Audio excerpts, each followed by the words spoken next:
Programme में आपको खुशामदीद कहते हैं। मैं असदुल्ला खान हूं। ऐसा लगता है कि वज़ीर आला पंजाब परवेज इलाही साहब ने असम्बलियां ना तोड़ने के लिए इमरान खान को कायल कर लिया है। जिस एतमाद के साथ वो ये कह रहे हैं कि 4 महीने कुछ नहीं होगा, उससे ये लगता है कि उन्हें इमरान खान का मुमकिना फैसला मालूम है या गुज़श्ता दिनों में होने वाली मुलाकातों के नतीजे में इमरान खान साहब को ये बात समझाने में कायल करने में और समझाने में कामयाब हो गए हैं कि हमें असम्बलियां तोड़ने का नुकसान होगा। क्योंकि परवेज इलाही कहते हैं कि मैं इमरान खान के साथ खड़ा हूं, जब वो कहेंगे असम्बलियां तोड़ दूंगा, लेकिन देखना यह है कि असम्बलियां तोड़ने का फायदा या नुकसान है। और फिर इमरान खान साहब की तरफ से अभी तक ऐलान नहीं किया जा रहा, जो कि हतमी ऐलान उन्होंने करना है, तो ऐसा लगता है कि वो भी ये सोचने पर मजबूर है कि असम्बलियां तोड़ने से फायदा होगा या नुकसान होगा। दूसरी तरफ जो पंजाब की अपोजिशन है, अपोजिशन की जमातें हैं, वो भी अभी गुमगू की कैफियत में हैं और फैसला कर रही हैं कि तहरीक अदम एतमाद ना लाई जाए और दीगर ऑप्शंस की तरफ जाया जाए। उन दीगर ऑप्शंस में अपने नंबर पूरा करने की कोशिश भी शामिल है। उस हिस्से में आसिफ जरदारी साहब भी मुतहरिक हो गए हैं। इस सारी सूरत हाल में इमरान खान पर दबाव डालने का सिलसिला भी जारी है। आज इलेक्शन कमीशन ने इमरान खान को पार्टी चेयरमैनशिप से हटाने के लिए 13 दिसंबर के लिए नोटिस भी जारी किया है और यह केस मुकर्रर हो गया है। इमरान खान को चूंकि नाअहल हैं तो उनको पार्टी चेयरमैनशिप से हटाया जाए। इमरान खान साहब इस मामले में जाहिर है एक दबाव उनके ऊपर जरूर आ रहा है। तो आइंदा दिनों में क्या होने जा रहा है, और फिर सबसे जो ट्रिकी मामला है इसमें वो मईशत है। मईशत संभल नहीं पा रही। इसहाक डार साहब जो हैं वो अपनी नाकामियां समझते हैं कि जो सिक्योरिटी इदारे हैं वो इसके जिम्मेदार हैं, क्योंकि वो डॉलर को बाहर जाने से रोक नहीं पा रहे और वो समझते हैं कि उनको रोकना चाहिए। तो कहां हालात जा रहे हैं, आज प्रोग्राम में इसी पर गुफ्तगू करेंगे। मेरे साथ अली परवेज मलिक साहब मौजूद है, मुस्लिम लीग नून के रहनुमा। बहुत शुक्रिया अली परवेज मलिक साहब। वासिक कयूम अब्बासी साहब हमारे साथ मौजूद हैं, डिप्टी स्पीकर है पंजाब असेंबली के। बहुत शुक्रिया वासिक कयूम साहब। और डॉक्टर फारूक सलीम साहब हमारे साथ मौजूद हैं। आप सीनियर तज्ज़ियाकार हैं और इकोनॉमिस्ट हैं। बहुत शुक्रिया डॉक्टर साहब। सबसे पहले ये जो सूरत हाल हमारे सामने पैदा हुई है कि जिसमें परवेज इलाही साहब कह रहे हैं कि इलेक्शन की तारीख जो 4 महीने तक वो कहते हैं कि कुछ नहीं होने जा रहा और इलेक्शन की तारीख का फैसला जो है ये 4 महीने के बाद बैठकर करेंगे कि करना क्या है। मार्च तक वो कहते हैं अपना होमवर्क करना चाहिए कि कैसे इलेक्शन होगा, चीफ इलेक्शन कमिश्नर को कैसे हटाना है, उनसे शिकायत हैं। लेकिन 4 महीने तक क्योंकि इमरान खान साहब खड़े नहीं हो सकते, चल फिर नहीं सकते, उनको चलने फिरने में 4 महीने लगेंगे, तो इलेक्शन कैंपेन नहीं कर सकते। अब ये सॉलिड ग्राउंड भी है परवेज इलाही साहब के पास। तो क्या यही और फिर वो समझते हैं कि 3-4 महीने उनको लगेंगे वो जो प्रोजेक्ट उन्होंने शुरू किए हैं उसको मुकम्मल होने में भी। क्या परवेज इलाही साहब ने इमरान खान को मना लिया है, ये अहम सवाल है। मैं अली परवेज मलिक साहब से शुरू करना चाहूंगा। वासिक कयूम साहब हमें कुछ देर में ज्वाइन कर लेंगे। अली परवेज मलिक साहब, ये आपने भी अपनी स्ट्रैटेजी चेंज की है, तहरीक अदम एतमाद आप भी नहीं ला रहे हैं, क्या वजह है? बिस्मिल्लाहिर्रहमानिर्रहीम। बहुत शुक्रिया खान साहब, आपने अपने प्रोग्राम में मौका दिया।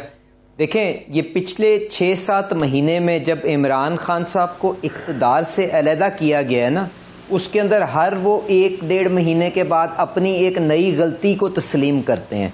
आप जानते हैं पहले सारी तोपों का रुख जो था वो चीफ इलेक्शन कमिश्नर के ऊपर था।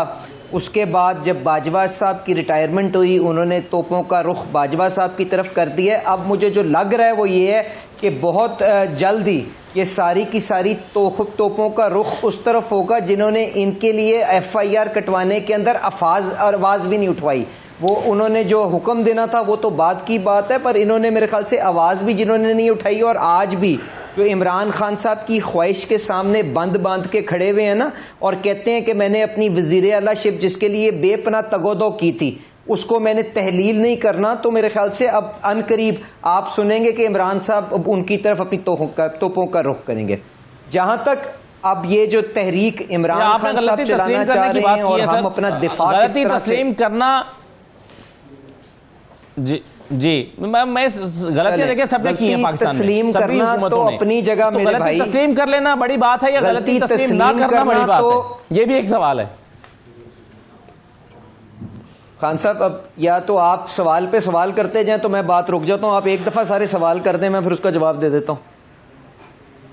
एक ही सवाल किया मैंने अली परवेज मलिक साहब आपसे। जी,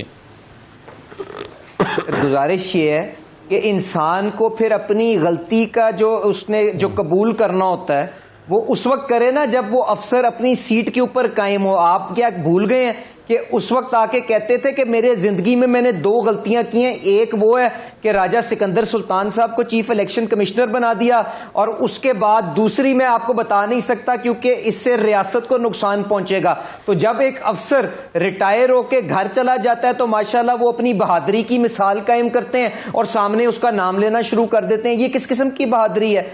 हमारे मुल्क में जो सियासत है उसके कुछ रिवायात हैं, कुछ इकदार हैं, उसके अंदर जब एक बंदा घर चला जाता है तो उसके ऊपर इस तरह से कीचड़ नहीं उछाली जाती। आपके अंदर फिर ये हौसला होना चाहिए कि आप उसके सामने आंखों में आंखें देख के बात कर सकें। उस वक्त आप खामोश हो जाते हैं तो ये मुनासिब तरीक़ाकार नहीं है, और हमें रियासत के जो इदारे हैं उनको इस तरह से सियासत के अंदर और इस मड स्लिंगिंग के अंदर घसीट के नहीं लेके आना चाहिए। पर मैं इस पे क्या करूं कि इमरान खान साहब की जो आइन के बारे में समझ बूझ है वो आपको इस छोटे से जुमले से ही मेरे ख्याल से समझ आ जाएगी कि वो कहते हैं कि अगर बैरूनी मदाखलत नहीं की थी तो कम से कम मेरी मदद तो कर दी होती ना। तो अगर वो गैर सियासी इदारों से, रियासत के इदारों से सियासी अमल के अंदर हिस्सेदारी करने का वो उम्मीद रखते हैं तो आपको खुद समझ आ जानी चाहिए उनकी जो सियासी समझ और फहम है वो किस किस्म की है। अब गुजारिश ये है कि जो हमें आपने बताया कि अब ये जो तहरीक अगले मरहले के अंदर जा रही है उसको किस तरह से हैंडल करना चाहिए। देखिए, सबसे पहले तो मैं जाती तौर पे इस चीज को खैर मकदम करता हूं कि जी इमरान खान साहब ने, बल्कि सारे स्टेक होल्डर्स ने आइन का एहतराम करते हुए कम से कम ये फैसला किया है कि जो आइन के अंदर जो हमारे पास ऑप्शंस मौजूद हैं उस हद तक अपनी तहरीक को मौजूद करेंगे। कोई लश्कर कशी नहीं करेंगे, कोई इस्लामाबाद के ऊपर यलगार नहीं करेंगे। अगर उनके वजीर आला साहब जो यहां पे चौधरी शुजात साहब के कहने के बावजूद जो उनके एमपीएस जो काफली की थे, अगर वो ये इमरान खान साहब के साथ आज खड़े हैं तो ये 4-5 वोटों के साथ ये हुकूमत अपनी जगह पे कायम है। हो सकता है कि कल वो चौधरी शुजात हुसैन साहब के कहने के ऊपर दोबारा पीडीएम का रुख कर लें तो फिर इनको शायद असेंबलियां तहलील करने की वहां पे इनके पास नंबर्स ही मौजूद ना हो। उसके अलावा बेपना और ऑप्शंस मौजूद हैं। तो ये चाहिए इनको ये सही है। पहले अंदर, लेकिन ये जो इम्कान है कि परवेज इलाही साहब अपनी सोच या को क्लियर उनके कर कुछ लें, लोग चले जाएं दूसरे कैंप में, सही है, बिल्कुल ठीक है। अली परवेज साहब, ये इम्कान इस वक्त कम दिखाई देता है कि परवेज इलाही साहब ये फैसला करेंगे ठीक है मैंने वज़ीर आला रहना है, चाहे मैं इस कैंप में रहूं या उस कैंप में रहूं। आर्टिकल 63A का जो फैसला आया है उसके ऊपर क्या लीगल जो माहिरीन है उन्होंने ये बात नहीं की कि जी इट इज लाइक री राइटिंग द कॉन्स्टिट्यूशन। तो आप पहले उसके ऊपर अपील को डिस्पोज ऑफ कर लें, फिर ये अपना जो मर्जी फैसला करना चाहते हैं कर लें। ठीक है, बिल्कुल सही है। चलें वासिक कयूम साहब, एक तो मुझे परवेज इलाही साहब का जो स्टेटमेंट है कि 4 महीने तक कुछ नहीं होगा, उन्होंने कहा कि इमरान खान साहब अभी चल फिर नहीं सकते हैं, फिर कुछ प्रोजेक्ट चल रहे हैं उनको मुकम्मल होना है। जिस एतमाद से परवेज इलाही साहब कह रहे हैं कि 4 महीने तक कुछ नहीं होगा, ऐसा लगता है कि इमरान खान साहब से उनकी कोई अंडरस्टैंडिंग डेवलप हो गई है। नहीं जी, ऐसी कोई अंडरस्टैंडिंग डेवलप नहीं हुई है। और परवेज इलाही साहब पहले से देखें वो हमारे इतादी हैं और इतादी होने के साथ साथ वज़ीर आला हैं।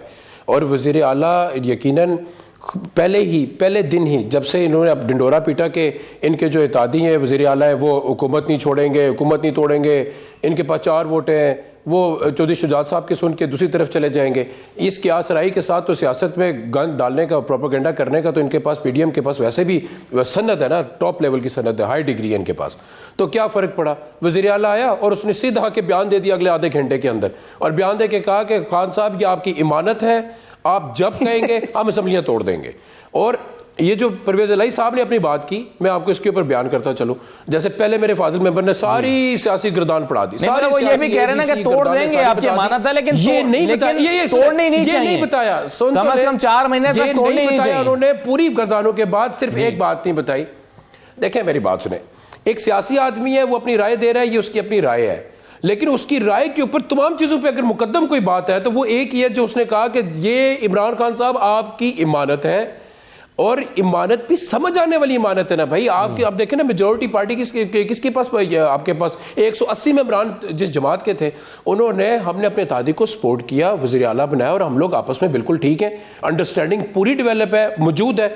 जो खदशा है वो किस बात का है? खदशा इस बात का है कि पीडीएम को पता है कि हम 13 जमातों को इस अकेले ही जमात के साथ मार पड़ने वाली है, और जो कि अभी साहब का 2 बड़े रिजल्ट्स, इलेक्शन रिजल्ट्स इस बात को वाज़े तौर पे दिखा चुके हैं पूरी आवाम को कि पंजाब में गवर्नमेंट रहते हुए 20 में से 15 सीटें उन्होंने लूज कर दी। अब आप मुझे ये बताएं किस मुंह से इलेक्शन में जाएंगे? महंगाई खत्म कर दी, इस मुंह से जाएंगे? क्या किया? डॉलर नीचे ले आए, इस मुंह से जाएंगे। बिजली आ रही है, इस मुंह से जाएंगे। गैस आ रही है, इस मुंह से जाएंगे। इनके पास इलेक्शन में जाने का एजेंडा क्या है, स्लोगन क्या है? कोई एक चीज बता दे, कुछ भी नहीं है। उल्टा एक बात जो आपने भी पूछी, मैं बड़ी देर सुनता रहा कि कोई सियासी गर्दान पड़ी जा रही है, इसमें ये हमें बता देंगे और मेरा भी कोई सोल्यूशन निकल आएगा कि जो ये मैं सुनना चाह रहा था कि भाई आप लोगों ने अदम एतमाद पेश करनी थी। किसके इंतजार में आप लोग बता देना, किसके इंतजार में? बंदे तो पूरे, अपने बंदे आपके पास पूरे नहीं है, किसके खिलाफ अदम एतमाद लेके आएंगे आप लोग? और सबसे बढ़ के हजूर अपने गुरिबानों में झांकें, अपनी सियासी पोजीशन देखें।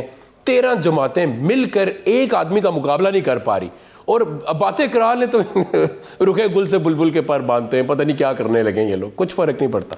हम लोग हमारे तादी और सबसे नहीं, मगर देखिए मुझे ये बताइए, इस बात का जो अभी आज बात होना शुरू हुई है, वासिक यूम साहब, अभी अली परवेज मलिक भी कह रहे थे कि आपके परवेज इलाही साहब अगर इधर से उधर चले जाएं तो आप तो उन्हीं की बुनियाद पर कायम है ना, इस बात का इम्कान कितना है?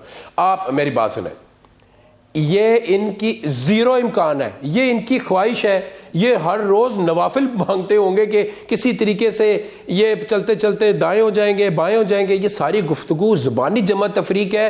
प्रैक्टिकल बात करें ना, जो सियासत में प्रैक्टिकल बात की जाती है, प्रैक्टिकल बात यह है कि वो अपना बयान दे चुके हैं, वो ट्वीट कर चुके हैं, वो अलल ऐलान ये कह चुके हैं कि ये इमरान खान प्रैक्टिकल चीज तो ये भी है ना, जब आप वासिक साहब, प्रैक्टिकल चीज तो ये भी है ना कि आप ऐलान कर दें अब असम्बलियां तोड़ने का, आपने कह दिया है असम्बलियां तोड़ेंगे, मुशावरत आपकी हो गई, परवेज इलाही साहब से मुशावरत हो गई, परवेज इलाही साहब ने जिससे करनी थी उनकी उससे हो गई, उसके बाद आपकी जो पार्लिमानी पार्टियां हैं पंजाब की, केपी की, उनसे मुशावरत हो गई। अब क्या सोच रहे हैं? जी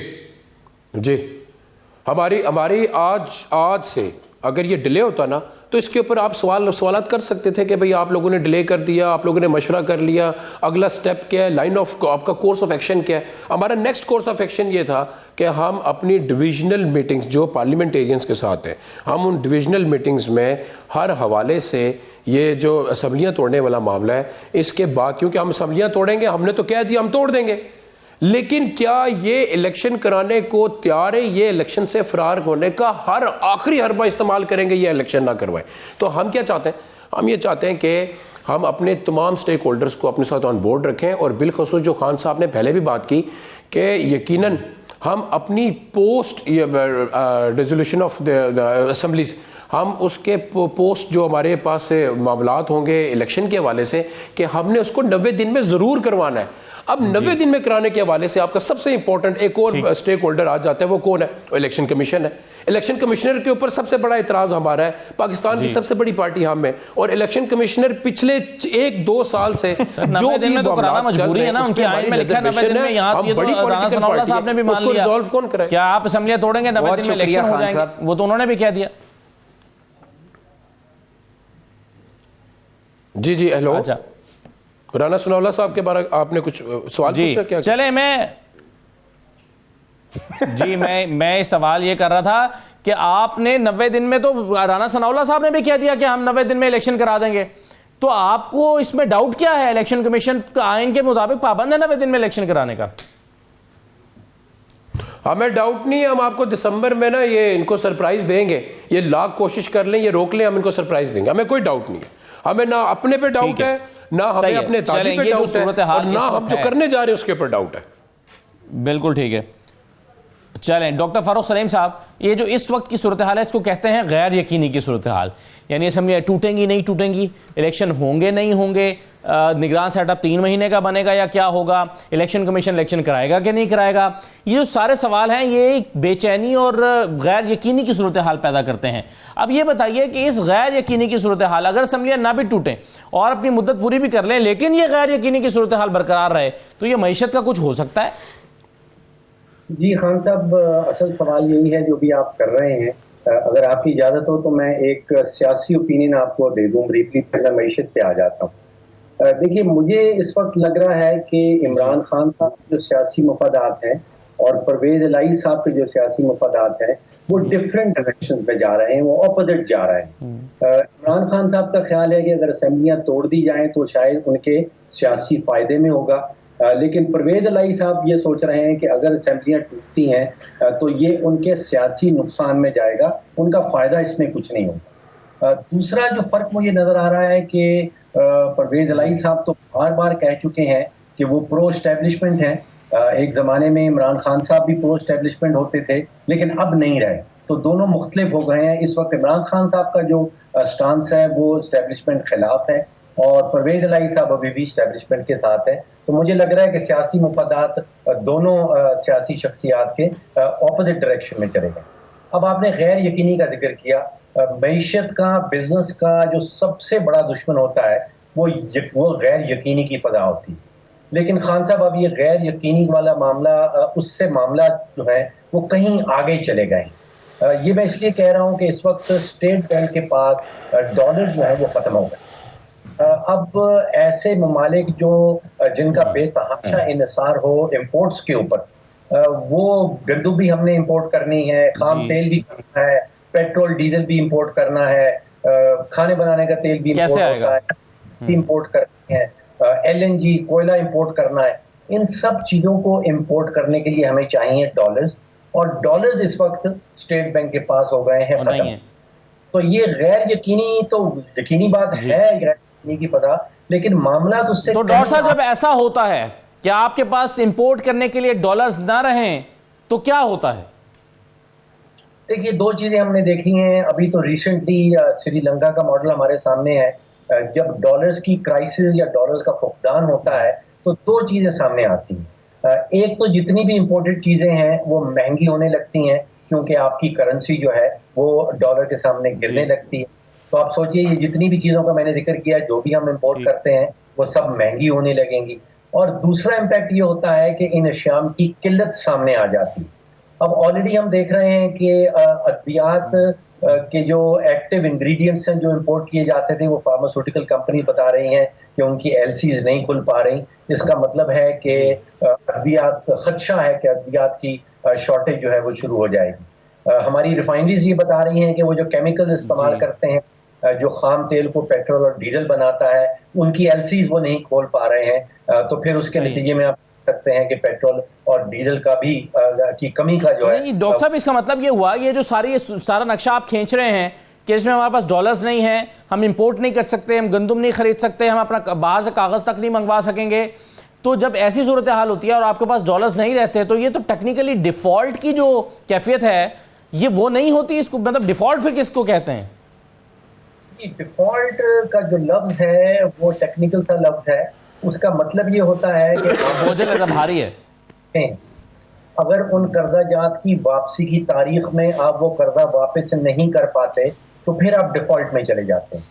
अब डिफॉल्ट का लफ्ज इस्तेमाल किया जाता है वो बॉन्ड मार्केट के हवाले से किया जाता है। इस वक्त हकायक कुछ ऐसे हैं कि पाकिस्तान का तकरीबन 130-135 अरब का बैरूनी कर्जा है, लेकिन उस 130-135 अरब में से सिर्फ $9 बिलियन का ऐसा कर्जा है जो हमने बॉन्ड की मद में लिया हुआ है।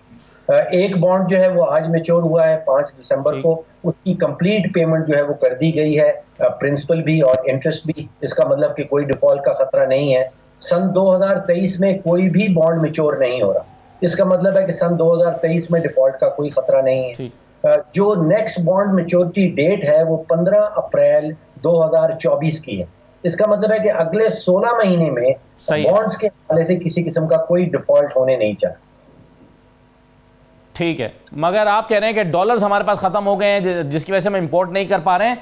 तो ये जो कैफियत है अली परवेज मलिक साहब, ये एक बड़ी परेशान कुन सी सूरत हाल है। और जिस तरह से मैंने कहा कि गैर यकीनी की कैफियत सियासी तौर पर तो है ही। अब आप अगर इंपोर्ट नहीं कर सकेंगे, आज इसहाक डार साहब ने अपनी बेबसी का इजहार कर दिया।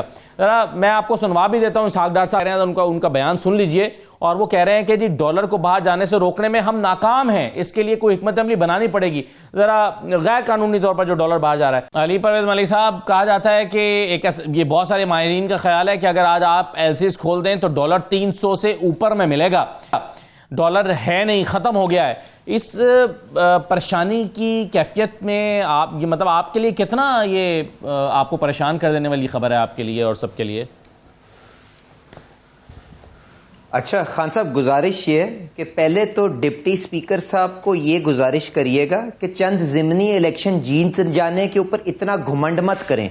हुकूमत में होने के अपने मसाइल होते हैं और ख़ास तौर पे जो आप बारूदी सुरंगें पिछली हुकूमत लगा के गई थी ना, उनका सामना करने के अंदर हमने अपना पॉलिटिकल कैपिटल बिल्कुल खोया है, इसमें तो कोई बहस ही नहीं है। पर जरा एक सेकंड के लिए वो दर्जन से ज्यादा ज़िमनी इलेक्शन जो इमरान खान साहब अपनी हुकूमत के अंदर हार के गए थे ना, जरा उसके ऊपर भी नजरसानी कर लें, क्योंकि हुकूमत में होने के अपने मसाइल होते हैं। और दूसरी, जो परवेज इलाही साहब की वफादारी के ऊपर ये यहाँ पे कसीदे पढ़ रहे थे, तो चंद महीने पहले की वो क्लिप निकालिएगा ना, जिसमें वो बता रहे थे कि इमरान खान साहब के एस्टेब्लिशमेंट को आके नैपी बदलने पड़ते हैं और किस तरह से उन्होंने दवाएं खैर कर दी थी और किसके बहने पे और क्या होने पे वो किस तरफ गए हैं, वो जाके आपके सामने है। और जिस चीज की तरफ डॉक्टर साहब ने इशारा किया, आप अपने दिल पे हाथ रख के बताएं और मुझे बताएं कि परवेज इलाही साहब जितने एक्सपीरियंस सियासतदान हैं, क्या वो ये नहीं जानते कि अगर आज असेंबलियां तहलील होती हैं और दोबारा इलेक्शन होते हैं और इमरान खान साहब अगर वो जीत भी जाते हैं, तो परवेज इलाही साहब को दोबारा वो वजीर आला नहीं बनाने लगे, क्योंकि वो जानते हैं कि FIR के ऊपर जब उन्होंने पुशबैक किया तो इमरान खान साहब के असल में उनके दिल के अंदर क्या जज्बात हैं उनके बारे में। तो खामखा यहां पे आके सीधे मत पढ़ें किसी के बारे में। और दूसरी बात यह कि जिस आइन के ऊपर हल्फ लेके उसके अंदर पढ़ लें कि आपको कोई मुशावरत की जरूरत नहीं है, असेंबली तहलील करें, 90 दिन के अंदर आईनी तकाजा है कि आपको इलेक्शन करवाने पड़ेंगे, तो खाम का कहानियां ना गढ़े यहां पे। जी आप क्या पूछ रहे हैं बताएं। सही है, लेकिन अली परवेज साहब देखें, इकोनॉमी का सवाल पूछा कि आप तो ऐसे तड़प के आप तो ऐसे तड़पना शुरू कर दिए कि परवेज इलाही साहब का कौन बेहतर ऑफर कर सकता है? इमरान खान कंपैरेटिवली नून लीग से बेहतर ही ऑफर कर सकता है ना। नहीं, मुझे किसी का दुख नहीं हो रहा। डिप्टी स्पीकर साहब अपनी बारी पे बोलिएगा के ऊपर है परवेज इलाही साहब की। आपके जो सारे शौक है उसके लिए जब मैदान लगेगा आगे आप क्या लड़ लीजिएगा। अच्छा, गुजारिश ये है, हमने आपके शौक पूरे कर दिए जब आपकी गवर्नमेंट आई थी। ये असेंबली नहीं है, यहाँ पे जब अपनी बारी है अली परवेज भाई साहब पहले यहाँ पे इनको आप भी नहीं बोलने देंगे। साहब बात कर लें, फिर मैं आपके पास आता हूँ। जी आप बोले ना, मैं आपको सुनना चाह रहा हूं। जब आपसे सवाल पूछते आप हमारे पे तबसरा करते हैं, अपनी बात करें। पंजाब असेंबली जहां पे गुजरात के लाए हुए गुंडे घुसा रहे हैं हम असेंबली बिल्कुल बैलेंस लोटे बात कीजिए, इंतजार करें। गुंडे आपने रखे हुए, डकैत आपने रखे हुए, बीमार आपने रखे हुए, और 2 नंबर की सियासत आप लोग। अली परवेज मलिक साहब, वासिक साहब, एक मुझे ब्रेक लेने दीजिए, 1 बाय 1 बात कर लीजिए, बात समझ आ जाएगी। आर्गुमेंट्स आपका भी इस तरह तो बात समझ नहीं आएगी। ब्रेक के बाद वापस आते हैं।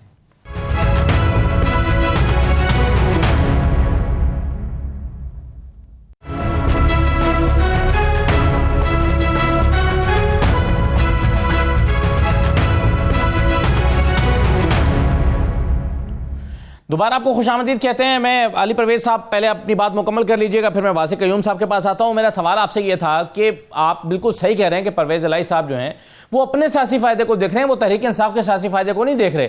लेकिन उनका अपना सियासी फायदा भी तो तहरीक इंसाफ के साथ जुड़े रहने में ही है, ना कि वो PDM या नून लीग की तरफ आए तो उनका सियासी फायदा होगा अगले 5 साल को देखा जाए तो।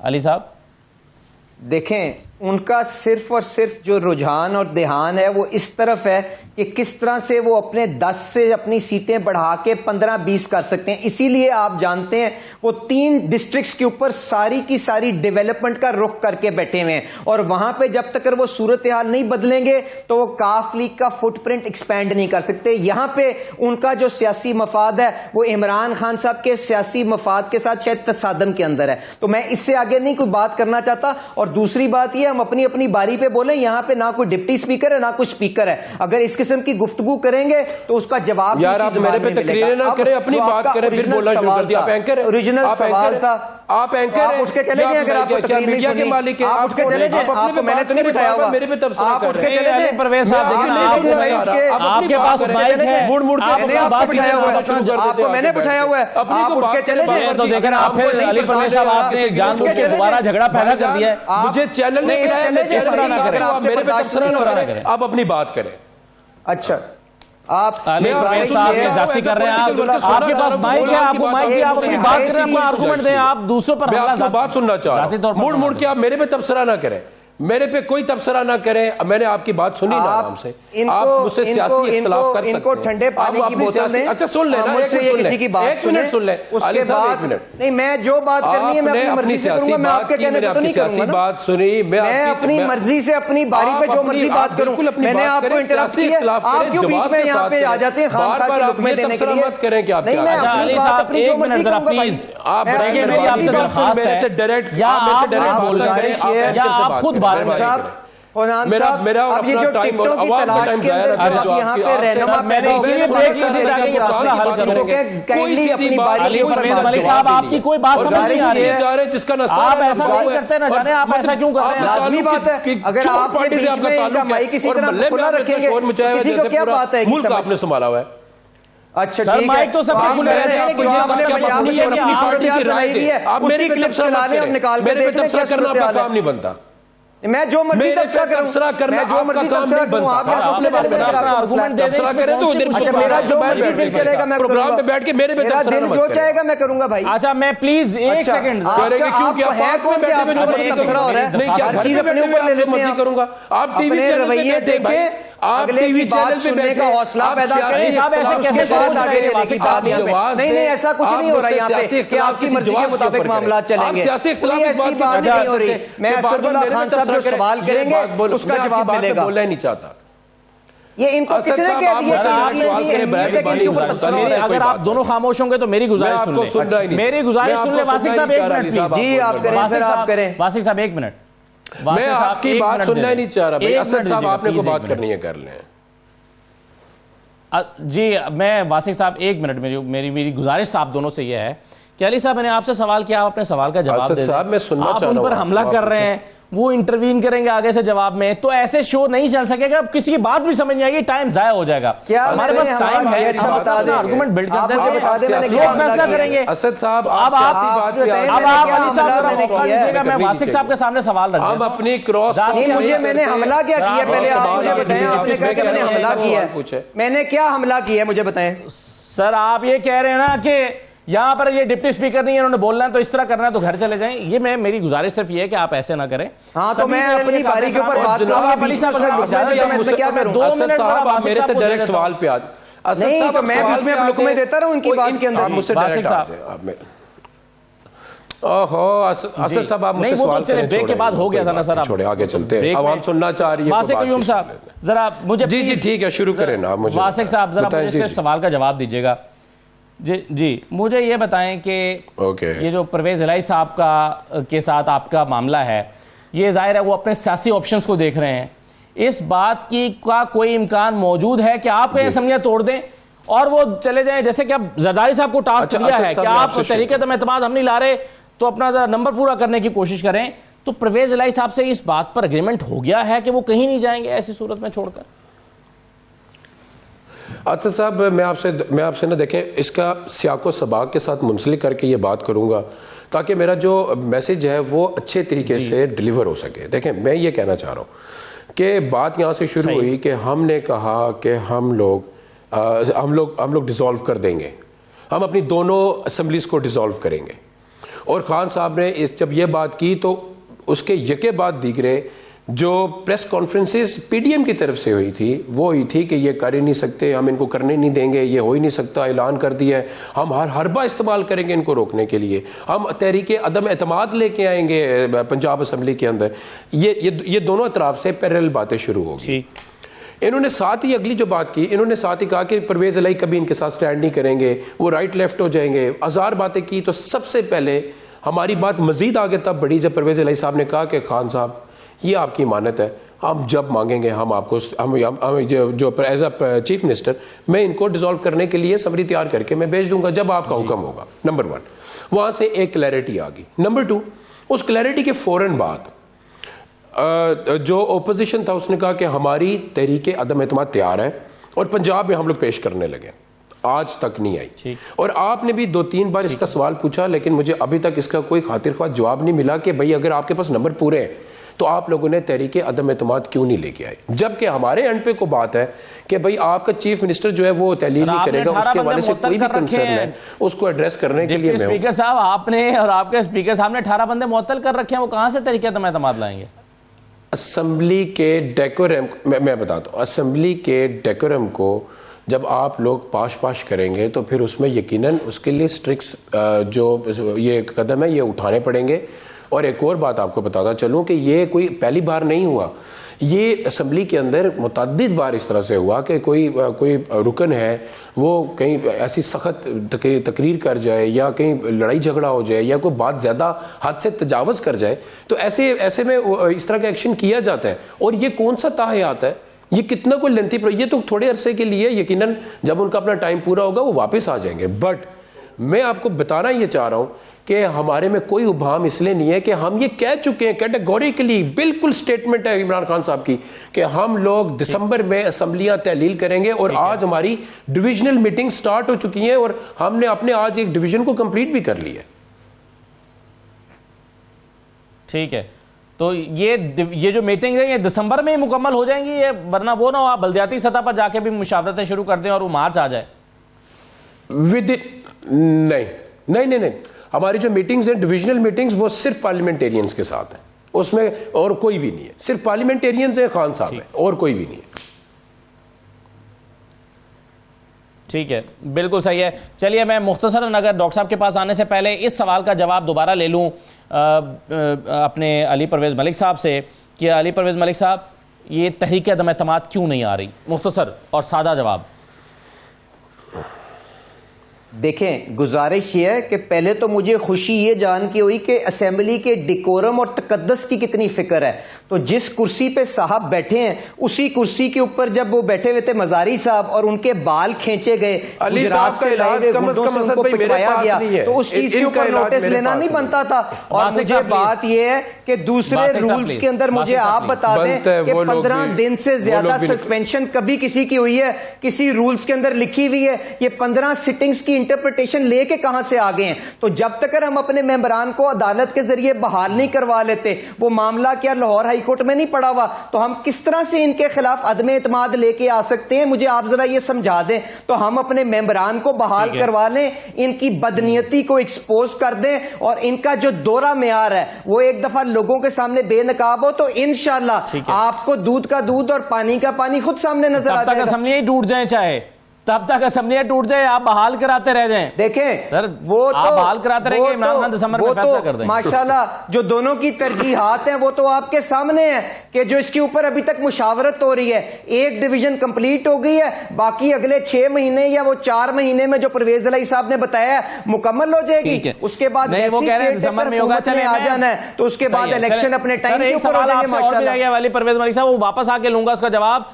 वो जो पहले फारूक सलीम साहब ने बात की थी कि डॉलर्स खत्म हो गए, मैंने आपसे पूछा था कोई परेशानी है, उसका जवाब अभी रहता है, वापस आके लूंगा। लेकिन पहले डॉक्टर फारूक सलीम साहब मुझे ये बता दीजिए, जी डॉक्टर साहब ये बता दीजिए कि एक बात बार बार कही जाती है दोहरा कर कि अगर 5-6 महीने मिल जाएं तो हम ये इस मुआशी जो हमारा जो क्राइसिस है इससे निकल आएंगे और बेहतर तरीके से इलेक्शन में जा सकते हैं। दूसरी राय के ये है कि नहीं, ये दिन गुजरने के साथ साथ और जैसे मई आएगा, गर्मी आएंगी, बिजली की लोड शेडिंग और फिर उसके महंगे बिल आएंगे, तो सूरत हाल मजीद खराब हो जाएगी। आपको क्या लगता है 6 महीने में ऐसा कोई प्लान इस डॉक्टर साहब के पास मौजूद है कि अगले 6 महीने में उसके बेहतर रिजल्ट्स निकाल लेंगे? खान साहब मैं इसका जवाब देता हूं, लेकिन इससे पहले एक आपसे सवाल पूछना चाहता हूं। देखिए, हमने पिछले 45 मिनट जो हैं वो सियासी बहस में गुजारे हैं। असेंबलियां तोड़ी जाएंगी या वोट ऑफ नो कॉन्फिडेंस लाया जाएगा। जो हमारा लास्ट सेंसस हुआ है उसमें हमें बताया गया कि 3.5 करोड़ खानदान रहते हैं इस मुल्क के अंदर। उन 3.5 करोड़ खानदानों में से सिर्फ 1190 खानदान ऐसे हैं जिनका सियासत से डायरेक्ट ताल्लुक है। ये वो MNAs हैं, MPs हैं, सेनेटर्स हैं, ये टोटल में तकरीबन 1190 बनते हैं। आपने 45 मिनट जो है जो बहस की है उसका 22 करोड़ पाकिस्तानियों से क्या कोई ताल्लुक है? क्या उनके कोई माशी मुफाद में ये है कि उनके कोई किसी इंटरेस्ट में है कि असेंबली टूटेंगी या नहीं टूटेंगी? ये जो एक अशराफिया की आपस में जंग चल रही है, जो 1190 खानदान, मैं वैसे समझता हूं डॉक्टर साहब कि इसका ताल्लुक है। उसकी वजह यह है कि इन्हीं फैसलों की बुनियाद पर हमारी शायद इकोनॉमी की पॉलिसी जो है वो मुस्तकिल बुनियादों पर बननी है, और इसीलिए लोग देख रहे हैं कि सियासत किसी करवट बैठे तो मुआशी पॉलिसीज हमारे सामने आए। इसलिए मुझे लगता है कि ये दोनों चीजें जुड़ी हुई हैं। खान साहब, हमारी जमहूरियत को आज अपने प्रोग्राम का आप तजिया कर लीजिए। जो हमारे सियासतदान हैं, जब वो अपोजिशन हुकूमत आपस में एक दूसरे को दुश्मन समझते हैं, वो एक दूसरे को तबाह बर्बाद करना चाहते हैं, वो कंपेरेटर नहीं बनना चाहते, वो एक दूसरे के सियासी मुद्दे पर मद्दे मुकाबिल नहीं खड़े। वो तो चाहते हैं कि दूसरे को बिल्कुल नेस्तो नाबूद कर दिया जाए, खत्म कर दिया जाए। ये इस जमहूरियत से आप समझ रहे हैं कि आपको कोई फायदा पहुंच जाएगा या 22 करोड़ पाकिस्तानियों को ऐसे इससे कोई फायदा मिल जाएगा? यहाँ पे तो दुश्मनी हो रही है, यहाँ पे कोई सियासत थोड़ा ही हो रही है। अच्छा, अब देखिए, जहां तक मईशत का ताल्लुक है, अगर तो जिस सिमत में इस वक्त मईशत जा रही है, तो अगले 6 महीने मजीद मुश्किलात आएंगी, आसानियां आने वाली नहीं। जिसको कहते हैं देयर इज मोर पेन है, अभी बोझ जो है वो मजीद बढ़ जाएंगे। देखिए, इस वक्त मैंने बहुत सोचा इसके मुतालिक। IMF के अलावा इस वक्त कोई और कश्ती ऐसी नहीं है जो हमें पानी में डूबने से बचा ले। जैसे मैंने कहा कि डॉलर्स खत्म हो रहे हैं, बॉन्ड मार्केट, जो इंटरनेशनल बॉन्ड मार्केट है, उसके दरवाजे हमारे लिए बंद हो गए हैं, क्योंकि हमारे पुराने बॉन्ड जो हैं वो 40% 50% तक यील्ड दे रहे हैं। तो हम कोई नया कर्जा जो है वो बॉन्ड मार्केट से नहीं ले सकते हैं, वहां से दोबारा हमें IMF चाहिए होगी।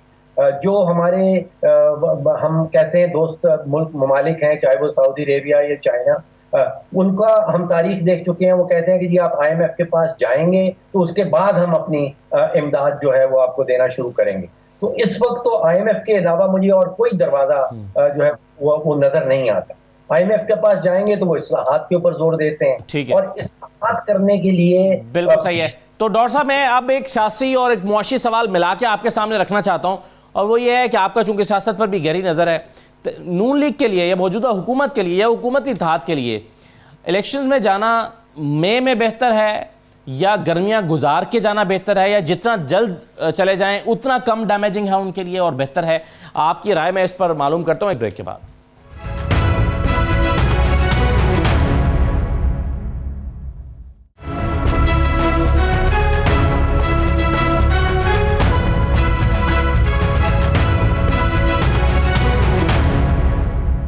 दोबारा खुशामदीद कहते हैं। डॉक्टर साहब, मैं आप ही से शुरू करता हूं। जो सवाल मैं आपके लिए छोड़ गया था कि आपके ख्याल में आप कह रहे हैं कि अगले 6 महीने में और मुश्किलात बढ़ेंगी और उसके बाद फिर और बढ़ेंगी, तो सियासी तौर पर किसी सियासी जमात के लिए, खास तौर पर PDM के लिए, जल्द से जल्द इलेक्शन में जाना बेहतर है या इंतजार करके और ये कोशिश करके इलेक्शन में जाना बेहतर है कि मुआशी तौर पर वो मुल्क को थोड़ा सा बेहतर करके जाएंगे, आवाम के लिए आसानियां लेकर जाएंगे तो सियासी तौर पर फायदा होगा? क्या वो इस ख्वाहिश को पाया तकमील तक पहुंचा सकते हैं कि वो बेहतर पॉलिसी आवाम के लिए बेहतर हालात देकर इलेक्शन में जाएं? देखिए, ये तो आप सियासी मफादात पॉलिटिकल पार्टीज के पूछ रहे हैं। अगर 22 करोड़ पाकिस्तानियों के माशी मफादात का जहाँ ताल्लुक है, तो इलेक्शन के नतीजे में उनकी मईशत जो है वो कहीं बेहतर होने वाली नहीं है। इलेक्शन जो है वो कोई रोड ब्लॉक नहीं खड़ा कि पाकिस्तानियों की, जो 22 करोड़ पाकिस्तानी हैं, उनके माशी हालात हमने किस तरह बेहतर करने। अब जो सियासी तरीक़ाकार है वो पाकिस्तान तहरीक इंसाफ का तरीक़ाकार ऐसा रहा है कि उनके जो सियासी बयानिए हैं वो बड़े स्ट्रॉन्ग होते हैं, बड़े मजबूत होते हैं, वो बड़े फैलते हैं, लेकिन आखिर में पता ये चलता है कि बहुत सारे वो बयानिए जो हैं वो झूठ की बुनियाद के ऊपर खड़े किए जाते हैं। PMLN की जो सियासत है वो जिसको हम कहते हैं कि पेट्रोनेज सियासत है, वो रियासती असासाजात जो हैं उनका बंटवारा होता है और इलेक्टेबल्स पैदा किए जाते हैं। जो सियासत है, जो इलेक्शंस हैं पाकिस्तान के, वो मैं नहीं समझता हूं कि आप अगर मुल्क की मईशत बेहतर कर लेंगे तो आपको बेशुमार वोट मिल जाएंगे। अगर आप बहुत सारे जो है वो बयान सामने ले आएंगे। पेट्रोनेज सियासत पाकिस्तान की तारीख में कामयाब रही है। यहाँ पे PTI को जो नुकसानात पहुंचे हैं कि पहले इस्टेब्लिशमेंट उनके साथ थी, अब शायद वो उनका साथ छोड़ चुकी है। वो मीडिया में बहुत ही मकबूल थे, वो एक अनटेस्टेड पावर थे। अब वो 3.5 साल जो है उनको टेस्ट किया जा चुका है, अवाम देख चुकी है कि वो 3.5 सालों के नताइज क्या हैं। सही है। आप कह रहे हैं कि मुश्किलात बहुत हैं और और इलेक्शन के बाद भी शायद ये ख़त्म ना हो, लेकिन शायद एक पॉलिसीज़ में इस्तेहकाम तो नज़र आए। इसी वजह से लोग होपफुल हैं कि इलेक्शन के बाद जो भी हुकूमत आएगी, जो भी आएगी, वो 5 साल की पॉलिसीज़ बनाएगी, तो शायद लोगों का और इन्वेस्टर का और मार्केट का एतमाद थोड़ा बेहतर हो। लेकिन मुझे ये बता दीजिए अली परवेज़ मलिक साहब कि आपने असेस किया है इसको कि 5-6 महीने के बाद सूरत हाल बेहतर होगी या ख़राब हो जाएगी? क्योंकि जब हम आपको मुख्तलिफ फोरम्स पे सुनते हैं, आपको, बर्जीस ताहिर साहब को और लोगों को कमेटियों में सुनते हैं, तो एक बेचैनी नज़र आती है खुद हुकूमती लोगों में कि भाई रोड मैप क्या है, प्लान क्या है, पॉलिसी क्या है, जो कि नज़र नहीं आती। आप लोगों को भी अपने सवालों का जवाब नहीं मिलता।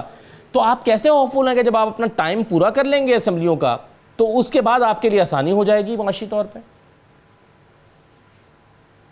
अच्छा खान साहब, गुजारिश ये है कि मईशत की जो मैनेजमेंट है इसकी जिम्मेदारी वजीर आज़म साहब ने इसहाक डार साहब को दी हुई है, तो इसका तो सबसे बेहतर जवाब वो दे सकते हैं।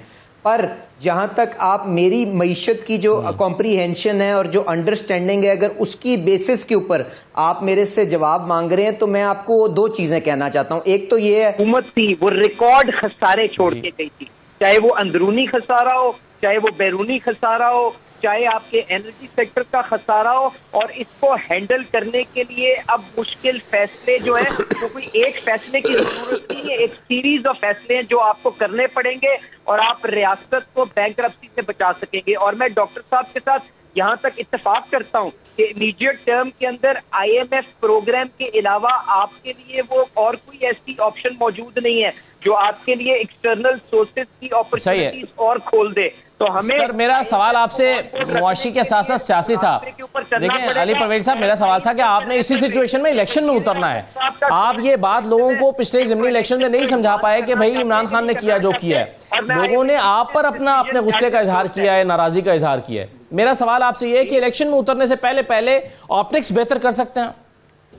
देखिए, गुजारिश ये है कि इस वक्त आपको सबसे पहले अपनी रियासत को जो खतरात आपके सर पे मंडला रहे हैं उनके सामने उनका दिफा करने की जरूरत है, और लोगों को यह समझाने की जरूरत है कि पिछली हुकूमत आपको किस दर के ऊपर छोड़ के गई थी और दर के ऊपर छोड़ के गई थी। और इसके साथ साथ जब आप लोगों के साथ अपनी कम्युनिकेशन स्ट्रेटजी बेहतर करेंगे तो आप शायद लोगों को एक्सप्लेन कर सकें, उनको शायद कन्विंस कर सकें कि किस रास्ते के ऊपर आपको चलना है। और इस रास्ते के ऊपर चलते हुए एक दिन आगे इलेक्शन नहीं हो सकते, पर एक दिन पहले भी अगर आपने इलेक्शन करना है तो यह सोली वजीर आजम का इख्तियार है। और इंशाअल्लाह जिस तरह उन्होंने पहले आइन और कानून के अंदर रहते हुए अपने सारे इख्तियारात को इस्तेमाल किए, उसी तरह इसके ऊपर भी वो जो बेहतर वो मौका समझेंगे उसके ऊपर इस्तेमाल करेंगे।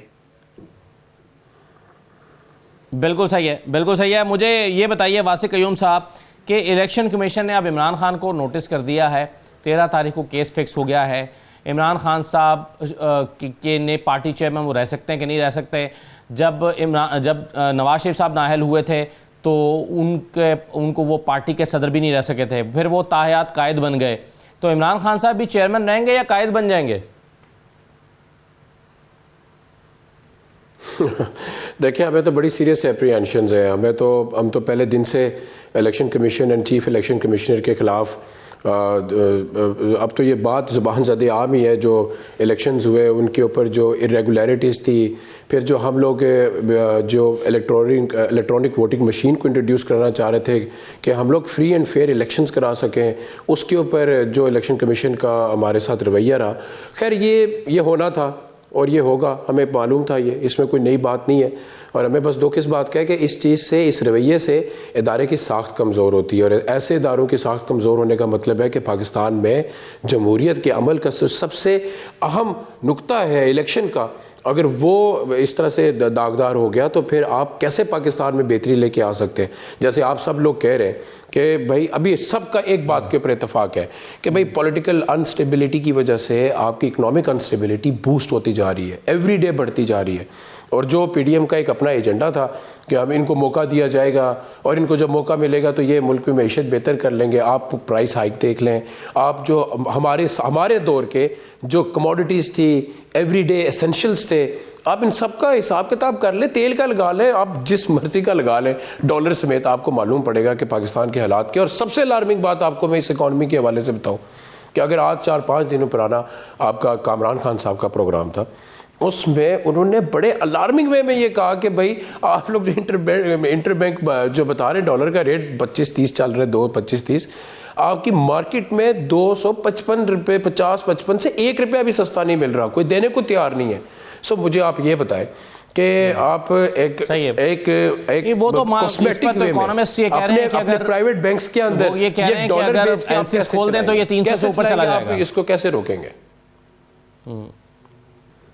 हजूर मैं आपसे ये कह रहा हूं कि ये अगर परेशानी की बात है, डॉक्टर फरूख सलीम कह रहे हैं कि टीम बैठी रही, आप इससे भी ज्यादा बुरे हालात आसान नहीं रहेगा। बहुत शुक्रिया जी, बहुत शुक्रिया वासिक कयूम डॉक्टर फरूख सलीम साहब, अली परवेज मलिक साहब प्रोग्राम में शिरकत करने के लिए। इजाज़त दीजिए, अल्लाह हाफिज़।